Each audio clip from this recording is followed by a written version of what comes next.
beside him, a sound that should have been reassuring but only made Catherine's stomach twist. She sat on the edge of his bed, taking his hand in hers, her thumb tracing circles over his knuckles. Louis squeezed back, but his grip was weak. "Mom, when can I go home?" she asked, her voice cracking just a little. The doctor, who entered a moment later, didn't have an answer for that. Not yet. The tests were still ongoing. The treatment plan wasn't finalized. But the scarring was real, and the risks were higher than they'd initially thought. Catherine listened with her entire body, her shoulders tense, her breath shallow. William stood with his arms crossed, his expression unreadable, but his fingers dug into his own biceps hard enough to leave marks. When the doctor left, Louis looked between them, his lower lip trembling just slightly. "Am I going to die?" The question hung in the air, so quiet it was almost a whisper. Catherine's vision blurred. She opened her mouth, but no sound came out. William knelt beside the bed, his voice rough but steady. "No, mate, you're not." Louis nodded, but his eyes were too wide, too scared. "But what if?" "No," William repeated, firmer this time. "You're going to be okay. We're going to make sure of it." The palace was in damage control mode by the time they returned. Press secretaries were fielding calls, communications teams were drafting statements, and senior advisors were debating the best way to spin the story. William walked into the fray like a man stepping into a battlefield, his expression carefully blank, his posture rigid. But Catherine couldn't do it. She excused herself halfway through a meeting, her voice tight as she muttered something about needing air.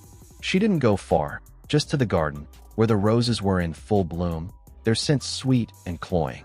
She sank onto a bench, her hands covering her face, her shoulders shaking. No one saw her. No one was supposed to. But the gardens had eyes, and by the next morning, the papers were speculating about the princess's secret breakdown. She read the headline over her coffee, her cup paused halfway to her lips. William, sitting across from her, didn't react. He just set his own cup down, very carefully, and reached for her hand. His thumb brushed over her wedding ring, a silent question.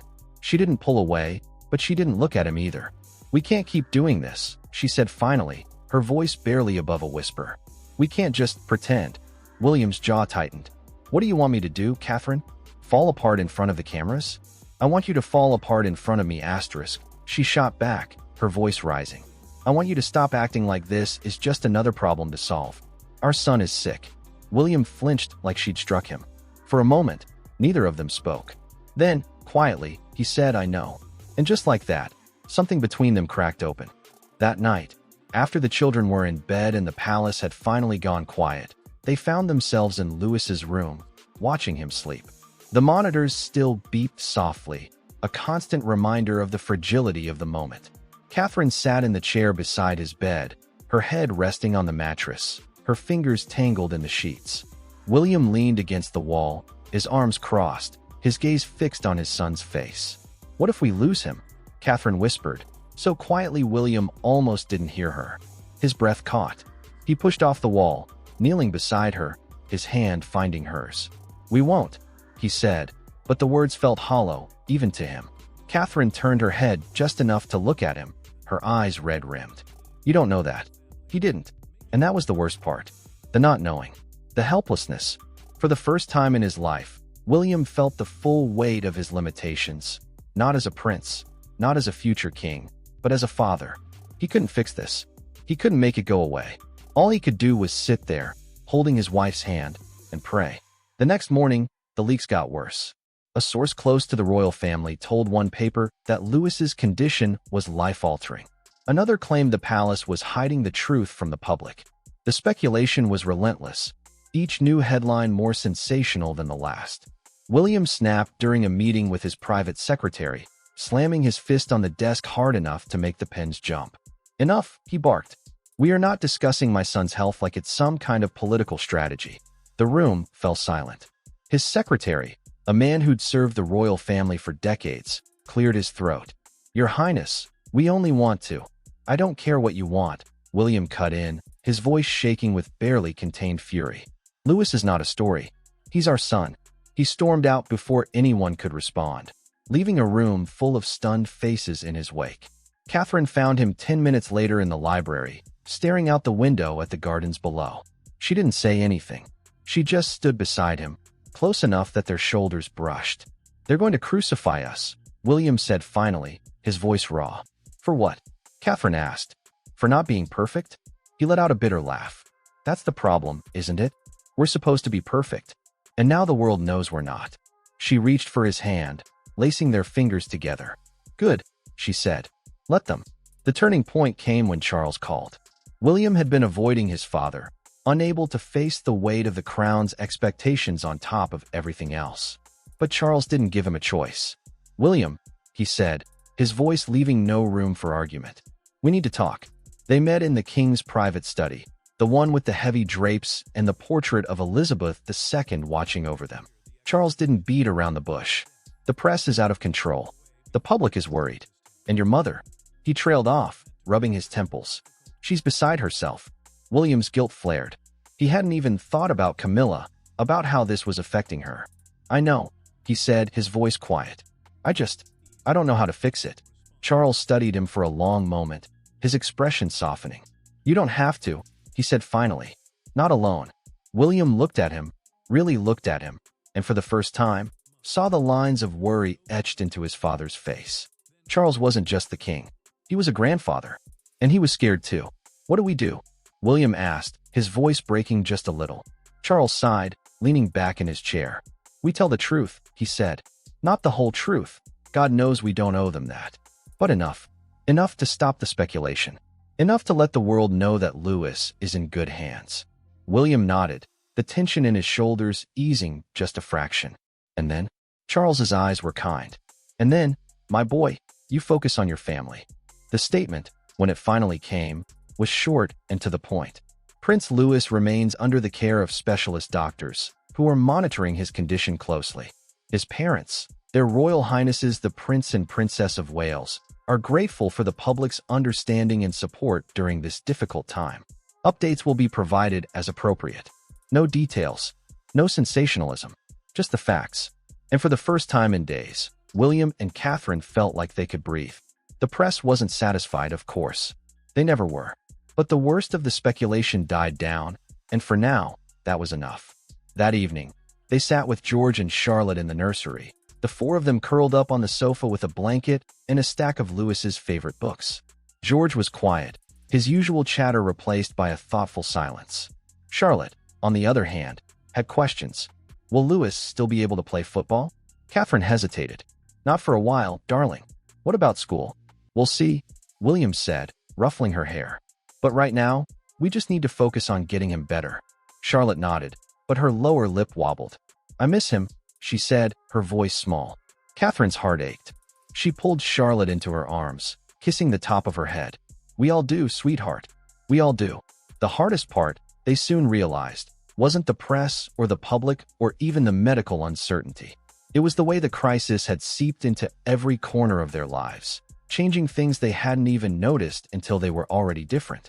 William caught himself staring at Louis's empty bed at night, his mind replaying the moment of his collapse over and over again. Catherine found herself snapping at the staff over nothing, her patience worn thin by the constant weight of worry. And the children, George and Charlotte, had started watching their parents with a new, wary awareness, as if they were afraid that if they blinked, their family might disappear. One evening, William walked in on Catherine sitting on the floor of Louis's room, surrounded by his toys. She was holding a stuffed bear he'd had since he was a baby, her face buried in its fur. She didn't look up when he entered, but she didn't tell him to leave either. He sat down beside her, picking up a toy car and turning it over in his hands. "I keep thinking about all the things he'll miss," she said quietly. "The investiture. His first state banquet. The day he's supposed to take on his first official duty." William set the car down, his throat tight. "He'll have other moments," he said. "Different ones." Catherine let out a shaky laugh. "You always do that, don't you?" "Do what?" "Make it sound like it's going to be okay." He reached for her hand, giving it a squeeze. "That's my job," he said. She looked at him then, her eyes wet. "No," she said. "Your job is to be his father. And right now, that means letting yourself not be okay." The breakthrough came in the most unexpected of places, the hospital cafeteria. They'd been there for hours, sitting with Louis while he dozed, the beeping of the monitors a constant backdrop to their exhausted silence. When the nurse suggested they take a break, neither of them had the energy to argue. They grabbed coffees and found a corner table, the kind that was sticky with spilled sugar and the ghosts of 1,000 other worried families. Catherine wrapped her hands around her cup, the heat seeping into her cold fingers. "I think I've been angry at you," she said suddenly. William looked at her, surprised. "For what?" "For not. I don't know. For not feeling enough." He was quiet for a moment, stirring his coffee even though he hadn't added anything to it. "I've been angry at you too," he admitted. "For not letting me not be okay." She studied him, the dark circles under his eyes, the way his hair was sticking up in all directions, like he'd been running his hands through it all day. "We're a mess, aren't we?" He let out a short, humorless laugh. "Yeah, we are." But for the first time in weeks, it didn't feel like a bad thing. It felt human. The next day, they made a decision. No more hiding. No more pretending. They sat down with a small group of trusted advisors and laid out their terms. Louis's health came first. Full stop. If that meant canceling appearances, so be it. If it meant scaling back their duties, they'd do it. And if the press or the public didn't like it, well, that was their problem. The advisors, to their credit, didn't argue. They just nodded, their expressions a mix of relief and respect. After the meeting, William and Catherine walked through the palace gardens, the late afternoon sun casting long shadows across the path. "Do you think we're doing the right thing?" Catherine asked. William didn't hesitate. "Yes, even if it makes us look weak." He stopped, turning to face her. "Catherine," he said, his voice firm, "there is nothing weak about putting your child first." She searched his face, and for the first time in a long time, she believed him. The final test came when Louis was discharged. The plan was to take him home quietly, through a private entrance, away from the prying eyes of the press. But somehow, the paparazzi found out. By the time they reached the car, cameras were flashing, reporters shouting questions. "Prince William, how is Louis doing?" "Princess Catherine, is it true his condition is permanent?" William's instinct was to shield Louis, to hustle him into the car as quickly as possible. But Catherine hesitated. Then, slowly, she turned to face the cameras, her hand still holding Louis's. William froze, his heart in his throat. Catherine didn't say anything. She just stood there, her expression calm, her grip on Louis steady. And then, after a long moment, she smiled. A small, tired smile, but a real one. The cameras kept flashing, but the questions died down. And in that moment, William realized something. They didn't owe the world an explanation. They owed their son a life. And that was all that mattered. That night, as they tucked Louis into his own bed for the first time in weeks, he looked up at them with sleepy eyes. "I'm glad to be home," he said. Catherine kissed his forehead, her voice thick. "We're glad to have you here, darling." William ruffled his hair, his own eyes suspiciously bright. "Get some rest, champ. We'll be right next door." Louis nodded, already half asleep. As they closed the door behind them, William reached for Catherine's hand, giving it a squeeze. "We're going to be okay," he said. And for the first time in a long time, she believed him. The road ahead wouldn't be easy. There would be more tests, more uncertainties, more days when the fear threatened to overwhelm them. But they'd face it together, not as princes and princesses, not as future kings and queens, but as parents. And that, in the end, was the only title that truly mattered.